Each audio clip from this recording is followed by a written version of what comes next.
कितना सुकून है तुम्हारे घर में, रौनक सी फील होती है मुझे, अपना अपना सा लगता है, दिल ही नहीं करता वापस आने का। तो किसने क्या कर वापस जाने को? भाई हमारे इतने बड़े घर में कम से कम एक कमरा तो तुम्हारे लिए रिजर्व कर ही सकते हैं हम। वैसे अच्छा है, बाबा की जो अकेलेपन की कंप्लेंट है ना, वो भी दूर हो जाएगी। मैं जानती हूँ, वो मेरा अपना घर है, बिल्कुल अपना। फरहान ने मीटिंग कितने बजे रखी है? आधे घंटे बाद शुरू हो जाएगी। अल्लाह करे कि सब वक्त पे पहुंच जाए। बहुत सारा काम पेंडिंग है जो कि टाइमली हमें कंप्लीट करना है। वैसे भी हमारी इस फील्ड में ना डे बाय डे कंपटीशन बहुत बढ़ता जा रहा है।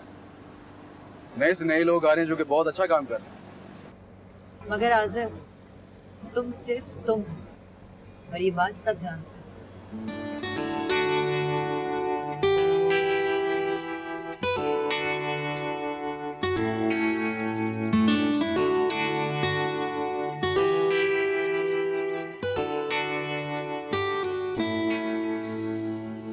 मिनाल, मिनाल, सरमद का फोन आया था अभी थोड़ी देर पहले ही।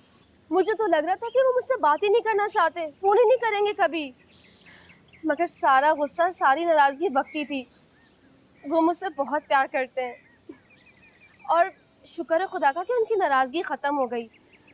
पता है मैं कितना परेशान थी, कितने बड़े बड़े वहम सता रहे थे मुझे, मगर अब सब ठीक हो गया। और पता है मिनाल, वो कह रहे थे कि नैयर आंटी भी अब ठीक हो गई हैं, नाराजगी ख़त्म हो गई है उनकी।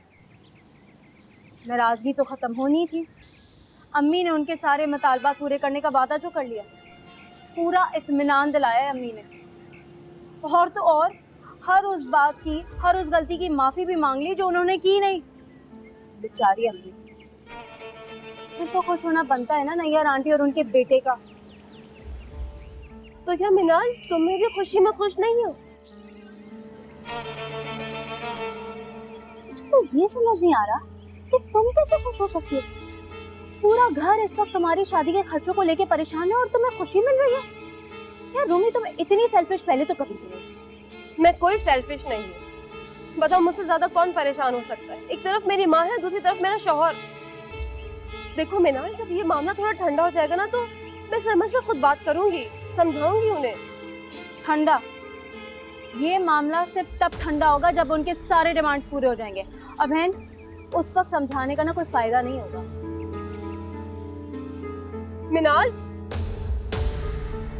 सोच लो बाजी।